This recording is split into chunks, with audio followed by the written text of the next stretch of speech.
ഭയങ്കരം അത്ഭുതമായിട്ട് എനിക്ക് തോന്നണം. ഭയങ്കര അത്ഭുതമായിട്ട് തോന്നണം. ഒരുപാട് കാലം കാണാൻ ആഗ്രഹിച്ച് നടന്നൊരു മനുഷ്യനാണ്. സത്യമായിട്ടും ഭയങ്കര ഇഷ്ടമാണ്. നല്ല സമയമല്ലേ ഇപ്പൊ ഒരുപാട് ശത്രുക്കളെ ചുറ്റുമുണ്ട്. ഞാൻ അമ്പലങ്ങളിലൊക്കെ കടന്നു ഉരുളുന്നുണ്ട്. സത്യം. തൃശ്ശൂർ റൗണ്ടിലും കടന്നുണ്ട്. ഇതേ പുറത്തൊക്കെ തോല് പോയി കിടക്കപ്പെ നന്നായിട്ട് ഉരുളുന്നുണ്ട്. ആ നന്നായിട്ട് ഉരുളുന്നുണ്ട്. രക്ഷപ്പെടാൻ പറ്റും. കുട്ടിക്കാലത്തൊക്കെ ഞാൻ കുറെ കാലം ചെയ്തതാണ്. അതെല്ലേ? എനിക്ക് വേണ്ടി നിങ്ങൾക്ക് അതിനു വേണ്ടിയാ ചെയ്യുന്നത്, എനിക്ക് വേണ്ടിയല്ല. അല്ല നീ ഈ ഒരഞ്ഞെന്ന് അറിയുന്നില്ല, ഒന്ന് കാണിക്കാം ആദ്യം. ഏത് ശയനപ്രദർശനം ചെയ്തത്? ഇത് പക. ഇത് വ്യക്തിപരമായ പക. പാട് കണ്ടിട്ട് മതി. അല്ലല്ല, ഇത് പൊതുവേദിയിൽ ഷർട്ട് അഴിപ്പിച്ച് അടുത്ത കേസ് കൊടുപ്പിക്കാനാണ്. ഞങ്ങളെ മൊത്തത്തിൽ അങ്ങില്ലാതാക്കല്ലേ? അതെ. കുട്ടിക്കാലത്തൊക്കെ സത്യം പറഞ്ഞ എന്റെ ചെറുതിലൊക്കെ സാധാരണ അമ്മമാര് കുട്ടികൾക്ക് ചോറൊക്കെ കൊടുക്കാൻ വേണ്ടി പറയും, കഴിച്ചോ കോക്കാച്ചി വരും, അല്ലെങ്കിൽ കഴിച്ചോ ഭൂതം പ്രേതം വരും. എന്നെ എങ്ങനെ പറഞ്ഞ് തിരിക്കുന്നതെന്നറിയോ? ഭക്ഷണം കഴിച്ചോ സുരേഷ് ഗോപിയെ വിളിക്കും ഞാൻ. പിന്നെ കുറച്ചുകൂടെ ഞാൻ വലുതായപ്പോ പറഞ്ഞ് ഭക്ഷണം കഴിച്ചോ അല്ലെങ്കിൽ ഞാൻ ഭരചന്ദ്രനെ വിളിക്കും. ഇങ്ങനെയൊക്കെയാ കുറെ കാലം ഇങ്ങനെ കുറച്ച് ഭക്ഷണം കഴിച്ചോ അല്ലെങ്കിൽ ചാക്കോച്ചിയെ വിളിക്കും ഞാൻ. ഇങ്ങനെ പറഞ്ഞു കുറെ കാലം ഞാൻ വലുതായി കഴിഞ്ഞ് കുറച്ചു കാലം ഞാൻ പട്ടിണി കിടക്കേണ്ടി വന്നു. സിനിമയിൽ നിന്നൊക്കെ മാറിയുന്നില്ലേ കുറച്ചു കാലം, ഇലക്ഷൻ ഡ്യൂട്ടി പരിപാടിയൊക്കെ ആയിട്ട്. അപ്പൊ ഞാൻ വീട്ടിൽ നല്ല പട്ടിണിയായിരുന്നു. പിന്നെ വർഷങ്ങൾക്ക് ശേഷം ഇതേപ്പ ഞാൻ അങ്ങോട്ട് പറയും ഭക്ഷണം എടുത്ത് വെക്കി, ഗരുഡ വരുന്നുണ്ട്, ഞാൻ അങ്ങോട്ട് പറയും. ഗരുഡ വരുന്നുണ്ട്, ഞാൻ അങ്ങോട്ട് പറയും. മാത്രമല്ല ഈ ഇലക്ഷന്റെ സമയത്ത് ഇടയ്ക്കൊരു വീട്ടിൽ പോയിട്ട് ചോറ് ചോദിച്ചു. ഒരു വീടല്ല, ചോറ് ചോദിച്ചു. ചോറ് 14 ദിവസം പ്രചരണത്തിന് പോയി 14 വീട്ടിൽ പിടിച്ചു കയറി ആ വീട്ടുകാരെ മുഴുവൻ ഞെട്ടിച്ചു. അവർക്ക് കഴിക്കാൻ വെച്ചിരുന്ന ഫുഡും കൂടെ ഞാൻ എടുത്ത് കഴിച്ചു. ഈ സാധനം ഇതാ എനിക്ക് കിട്ടേണ്ടത്. ചോറ് അവിടെ ചെന്നിട്ട് ചോറ് ചോദിച്ചില്ലേ, ഈ സെയിം പാത ഞാൻ പിന്തുടർന്നു. നാട്ടിൽ ചെന്നു, ഞാൻ വീട്ടിൽ പോയി ചോറ് ചോദിച്ചു, ചോറ് തന്ന കുട്ടി ഇഷ്ടപ്പെട്ടു. പിറ്റേ ദിവസം പോയി ചോറ് തന്നു, ഇഷ്ടപ്പെട്ടു, കല്യാണം കഴിച്ചു. ഞാനിപ്പോൾ അവിടെയാണ് താമസം. സാറ് വീട്ടിൽ പോയിരുന്നോ? സാറ് തിരിച്ച് വീട്ടിൽ പോയില്ലേ? പിന്നെ ഞാൻ പോയില്ല, ഞാൻ അവിടെയാണ്. ഞാൻ ആ വീടും ആ വീട്ടുകാരെ ആ കുട്ടിയെ ഞാൻ എടുത്തു. അല്ലല്ല, അതിപ്പോ വന്നതിന്റെ ഉദ്ദേശം എന്താണ് താങ്കള്? അല്ല, എന്റെ ഉദ്ദേശം ഒന്നുമല്ല. ഒരുപാട് സിനിമകളിൽ ഓഡിഷൻസിന് അറ്റൻഡ് ചെയ്യുന്ന ഒരാളാണ്, പോയിക്കൊണ്ടിരുന്ന ഒരാളാണ് ഞാൻ. സിനിമാ നടനാവാനാണ്? വെറുതെ സിനിമാ നടനല്ല. മോഹൻലാൽ, മമ്മൂട്ടി, ജയറാം, ദിലീപ് ഇതൊക്കെ നടന്മാരാണ്. പക്ഷെ എന്റെ ഫേവറേറ്റ് സുരേഷ് ഗോപി ചേട്ടൻ. ഭയങ്കര ആരാധന എന്ന് വെച്ചാൽ ചെറുത് മുതൽ എന്റെ ആഗ്രഹം സിനിമയിൽ അഭിനയിക്കുന്നുണ്ടെങ്കിൽ പോലീസ് വേഷങ്ങൾ ചെയ്യണം എന്നുള്ളതാണ്. പോലീസ് വേഷം മാത്രമേ ഞാൻ ചെയ്യുള്ളൂ എന്ന് പറഞ്ഞ് 100-120 സിനിമയുടെ ഓഡിഷനിൽ പോയി പോലീസ് വേഷം ചെയ്ത് ഞാൻ പൂരൊക്കെ പറഞ്ഞു എൻ്റെ അഭിനയം മോശമാണ്, ഞാൻ ഭയങ്കര തോൽവിയാന്നൊക്കെ പറഞ്ഞ് ഒഴിവാക്കും. അപ്പോൾ ഇവിടെ ഹോളിൻ്റെ തൊട്ട് താഴെ ഒരു ഓഡിഷൻ നടക്കുന്നുണ്ട്. അപ്പോൾ ഒരു പറഞ്ഞേ, മുകളിൽ സാറ് ഇരിക്കുന്നുണ്ട്, ഇവിടെ വന്നിട്ട് ഒരു ഒപ്പിട്ട് തന്നാൽ എന്നെ അഭിനയിപ്പിക്കാന്ന്. ഒപ്പിട്ട് സുരേഷ് ചേട്ടാ അങ്ങനെ ഒപ്പൊന്നും ഇട്ട് കൊടുക്കണ്ട. ആള് പ്രശ്നം. സാറ് ഒപ്പിട്ട് തന്നാ പിന്നെ എടുക്കാന്ന് പറഞ്ഞു. സുരേഷ് ചേട്ടാ വേണ്ട. എന്നതാ? ബഹുമാനപ്പെട്ട സുരേഷ് ഗോപി സാർ അറിയുന്നതിന് ഒരു സംവിധായകൻ്റെ ക്ഷമയുടെ നെല്ലിപ്പലക കണ്ടിട്ടാണ് ഞാനിത് എഴുതുന്നത്. ഈ കത്തുമായി വരുന്ന അശ്വിൻ എന്ന ചെറുപ്പക്കാരൻ വർഷങ്ങളായി എൻ്റെ പുറകെ പോലീസ് വേഷം ചെയ്യണമെന്ന് പറഞ്ഞു നടക്കുകയാണ്. ഇവൻ്റെ പോലീസ് വേഷത്തിൻ്റെ അഭിനയം കണ്ടിട്ട് എൻ്റെ ഭാര്യ എന്നെ ഇട്ടിട്ട് പോവുകയും എൻ്റെ ഉറക്കം നഷ്ടപ്പെടുകയും ചെയ്യുന്നു. ഇതിനാൽ ഈ ചെറുപ്പക്കാരനെ എങ്ങനെയെങ്കിലും പോലീസ് വേഷം ചെയ്യാൻ പഠിപ്പിച്ചു കൊടുക്കണമെന്ന് സാറിനോട് ഞാൻ താഴ്മ അപേക്ഷിക്കുന്നു. സ്നേഹപൂർവ്വം, വർഷങ്ങളായി ഉറക്കം കിട്ടാത്ത സംവിധായകൻ. ഒന്ന് പഠിപ്പിച്ചു തന്നിട്ട് എന്നെ ഒന്ന് ഒപ്പിട്ട് എന്നാൽ ഞാൻ പോയി ചെയ്തോളാം പ്ലീസ്. താഴെ ഓഡിഷൻ നടക്കിയതാ പ്ലീസ്. അല്ല, നിന്റെ കയ്യിൽ എന്തെങ്കിലും ഡയറക്ടർ തന്ന ഡയലോഗ് എന്തെങ്കിലും ഉണ്ടോ? ഡയറക്ടർ തന്ന ഇത് താഴെ എന്താണെന്നറിയോ സുരേഷ് ചേട്ടാ, ഒരു പീസ് ഓഫ് ഡയലോഗ് കൊടുത്ത് വിട്ടേക്കുക. സുരേഷ് ചേട്ടൻ ഒന്ന് റെൻഡർ ചെയ്ത് അതൊന്ന് കാണിച്ചു കൊടുത്ത് പുള്ളിക്ക് അതേപോലെ ഒന്ന് പോയി പെർഫോം ചെയ്യാൻ. ചെറിയ എനിക്ക് മനസ്സിലായില്ല ഡയലോഗ്. തോളത്ത് തൂക്കിയ നക്ഷത്രങ്ങളുടെ എണ്ണം മനസ്സിലാക്കി കാക്കി കുപ്പായക്കാരെ വിലപേശി ചൊൽപ്പടിക്ക് നിർത്തുന്ന നിന്നെപ്പോലുള്ള നികൃഷ്ട ജീവികളിൽ ഒരാളെ എങ്കിലും കാരാഗ്രഹത്തിൽ ആക്കിയാൽ ഞാൻ കൃതാർത്ഥനായി. എന്റെ പൊന്നെ, ഇത് എന്നെ ഒന്ന് എങ്ങനെ സെറ്റാക്കി തരാം. താഴെ പോയി പറഞ്ഞ എന്നെ സെലക്ട് ചെയ്യും സിനിമയിൽ.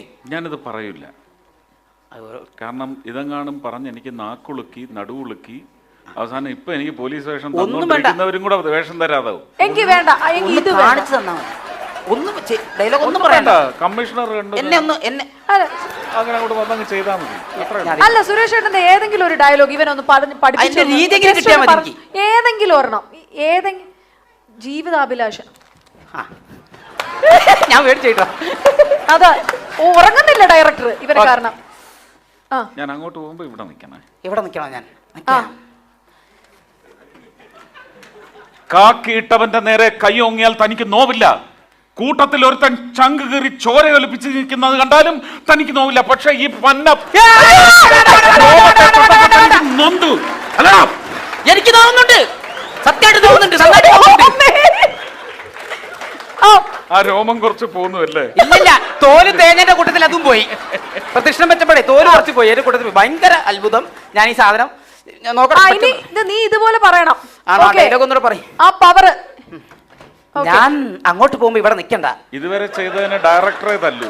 ഇല്ലില്ല, അത് ഞാൻ പറഞ്ഞു ചെയ്തത് അങ്ങനെ ചെയ്താൽ നാട്ടുകാർ തല്ലു. ഇല്ല, ഇതെന്താ താഴെ ഡയറക്ടർ ഇത് ചെയ്ത് കാണിച്ചിട്ട് എനിക്ക് സെലക്ഷൻ കിട്ടും. അതുകൊണ്ടാ. അതൊക്കെ എന്റെ ദേഹത്ത് തൊടാനോ പിടിക്കാനോ ഒന്നും പാടില്ല. അതിപ്പോഴേ പറഞ്ഞിട്ടുണ്ട്. തൊടാൻ ഞാൻ നിൽക്കൂല, എനിക്ക് വയ്യ. ഓക്കെ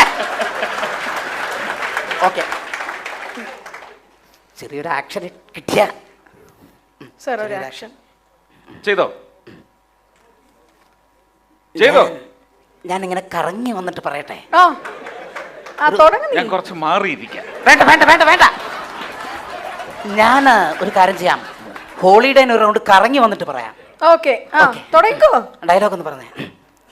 കാക്കിയിട്ടവന്റെ നേരെ കയ്യോങ്ങിയാൽ നിന്നെ പോലുള്ള കാക്കിയിട്ടവൻ എങ്ങനെ? കാക്കിയിട്ടവന്റെ നേരെ കയ്യോ ഇതിങ്ങനെ ഇങ്ങനെ പറഞ്ഞു കൊടുക്കല്ലേ. ഒന്ന് തുടക്കം മാത്രം പറഞ്ഞോണ്ട് ഞാൻ ബാക്കി പറഞ്ഞോളാം. സുരേഷ്, ആ ഡയലോഗിന്റെ 2 ലൈൻ മാത്രം ഒന്ന് പറഞ്ഞോട്. ഇത് പറയാം. ഓക്കെ. തോളിൽ തൂക്കിയ നക്ഷത്രങ്ങളുടെ എണ്ണം മനസ്സിലാക്കി കാക്കിപ്പടക്കാരെ വിലപേശി ചൊൽപ്പടിക്ക് നിർത്തുന്ന നിന്നെ പോലുള്ള നികൃഷ്ട ജീവികൾക്ക് ഒരാളെങ്കിലും കാരാഗ്രഹത്തിലാക്കിയാൽ ഞാൻ കൃതാർത്ഥനായി. ഈ പേഴ്സണലായിട്ട് പറഞ്ഞല്ലോ. തോളത്തല്ല തൂക്കിയത്? തോളത്ത് ഒരു ചെറിയൊരു ആക്ഷൻ തുടക്കത്തിനാ. നക്ഷത്രം തൂക്കിയിട്ട സ്റ്റാറിന്റെ വില എന്തോന്നൂടെ പറഞ്ഞു. വില പേശി കാക്കിപ്പടക്കാരെ തോളത്ത് തൂക്കിയ നക്ഷത്രങ്ങളുടെ സ്റ്റാറിന്റെ എണ്ണം എത്രയാന്ന് അറിയാൻ കുറെ എണ്ണം ഉണ്ട്. അറിയില്ല അതിന്റെ വില എത്രയാ? എത്രയാ? 210 രൂപ. 210 രൂപ. അല്ല പിന്നെ നേരെ പറ. ഇത് വേണ്ട, ഇല്ലെങ്കിൽ നീ അത് പറ. ഇത് വേണ്ട, ഇല്ലെങ്കിൽ നീ ആ മോഹൻ തോമസിന്റെ ഉച്ചിഷ്ടം അമ്മയെങ്കിലും പറ. മോഹൻ തോമസിന് പൊളിയാണ്, ടോപ്പാണ്, അടിപൊളിയാണ് മോഹൻ തോമസ്. അനക്കെന്താ പ്രശ്നം? ടോപ്പാണെങ്കിൽ സൂപ്പറാണ്. തോമസിന് ഭയങ്കര ദേഷ്യമാണ്, പ്രശ്നമാണ് എല്ലാം. വേണ്ട വേണ്ട വേണ്ട, എഴുതിയ ഡയലോഗ് പ്രശ്നം. ഒറിജിനൽ ഒരു ഡയലോഗ് മാത്രം. മണിച്ചിത്രത്താഴിന്റെ ഒരു ഡയലോഗ്, ഒറ്റ സീന്. മണിച്ചിത്ര ഞാനാണ് ഗംഗ എന്ന് വല്ലതും വിചാരിക്കുക. ഓക്കെ, എന്താ പറയാ, ഇത് എഴുതപ്പെട്ടതുകൊണ്ടാണ്. ഉള്ള സാധനമാണെങ്കിൽ കുഴപ്പമില്ല, ഭയങ്കര ഇഷ്ടമാണ് കേട്ടോ. തെക്കിനിയിൽ നിന്ന് സ്പിരിറ്റ് കടത്തിയിട്ട് കടായ ബേബിക്ക്. അതല്ലടോ, ഞാനാണ് അല്ലി. എന്നെ ആഭരണം എടുക്കാൻ പുറത്തേക്ക് വിടരുത്. ഇയാളാണ് നകുലൻ. Okay okay, റെഡിയേ? അല്ലി അല്ല, ഗംഗ. ഗംഗയ്ക്ക് ഓക്കെ, ശരിയാണേ. ഞാൻ പോവാൻ പോകണം. ഞാൻ ജ്വല്ലറിയിലേക്ക് പോകുന്നു. Okay, ready? ഓക്കെ, 1 2 3. ഓക്കെ, ഞാൻ പോവാണേ. നകുലേട്ടാ, ഞാൻ ഇന്ന് പറഞ്ഞിട്ടായിരുന്നില്ലേ? അല്ല, ഈ പൊയ്ക്കോ. പോട്ടെ, ഞങ്ങൾ മതി. Okay, ready? ഞാൻ പോവാണേ. പൊയ്ക്കോ, വരണ്ട കേട്ടോ. അത് പോട്ടെ, നമുക്ക് എന്തിനാ കുറെ കാര്യങ്ങൾ പറയാനുള്ളത്. എടോ, പറയണം, ഞാൻ എന്നെ തിരിച്ചു വിളിക്കണ്ടേ? കറക്റ്റ് കിട്ടിയില്ല, അപ്പൊ കിട്ടി, പറഞ്ഞോ. ഓക്കെ. മീര എവിടെ പോകുന്നു? സോറി ക്യാരക്ടർ മനസ്സിലാക്കി. ഓക്കെ, മറക്കരുത് ഗംഗ. ഞാൻ ആ മോഡുലേഷൻ ഒന്ന് എടുക്കുന്നുണ്ടേ. ഓക്കെ. ഗംഗ എവിടെ പോകുന്നു? ഞാൻ പറഞ്ഞിട്ടുണ്ടായിരുന്നില്ലേ അല്ലിക്ക് ആഭരണം എടുക്കാൻ പോകുന്നു. എവിടെന്നാ എടുക്കുന്നേ? ആലുക്കാസ് നടത്തോടെ പണിക്കൂലിയൊക്കെ കുറവാന്ന് കേട്ടിട്ടുണ്ട്. എടോ, എന്നെ വിടരുതെന്ന്. എന്നെ വിടാതെ പിടിച്ചോണം. പിടിക്കണ്ടെന്നല്ലേ പറഞ്ഞത്? പിടിച്ചാലും കുഴപ്പം, പിടിച്ചില്ലേലും കുഴപ്പം, പറഞ്ഞു പിടിപ്പിക്കാത്. എടോ, അങ്ങനെയല്ല, എന്നെ പോകരുത് എന്നാ. റെഡി? ഒന്നൂടെ. ഓക്കെ. ഗംഗ ഇപ്പോ എവിടെ പോകുന്നു? ഞാൻ പറഞ്ഞായിരുന്നല്ലോ നേരത്തെ അല്ലിക്ക് ആഭരണം എടുക്കാൻ നകുലേട്ടൻ പറഞ്ഞിട്ട് ജ്വല്ലറി പൊക്കോളാൻ. ഇത്രയും നേരം പറഞ്ഞ സുരേഷ് ഗോപിയാണ്, ഇപ്പൊ പറയാം നകുലനാണ്. താരാ നകുലേ? എടോ, ക്യാരക്ടറോ മണിച്ചിത്രത്താഴിന്റെ നകുലേട്ടൻ. താനല്ലേ നകുലൻ? പഴയതെല്ലാം മറന്നുപോയതാ. ഓക്കെ, ഒരു തവണ ഗംഗ ഇപ്പൊ എവിടെ പോകുന്നു? ഞാൻ പോവാണേ. ജിന്റെ പറയാ. എടോ, ഗംഗ ഇപ്പൊ എവിടെ പോകുന്നു? പോയേ. ഗംഗ ഇപ്പൊ എവിടെ പോകുന്നു? പണ്ടാരം പറ. ഞാൻ പറഞ്ഞില്ലേ അല്ലിക്ക് ആഭരണം എടുക്കാൻ പോകുന്നത്. എന്നാ ഇപ്പൊ പോണ്ട. അതെന്താ പോയാലെന്ന്? നീ ഇപ്പൊ പോണ്ടാന്ന്. വിടമാട്ടെ.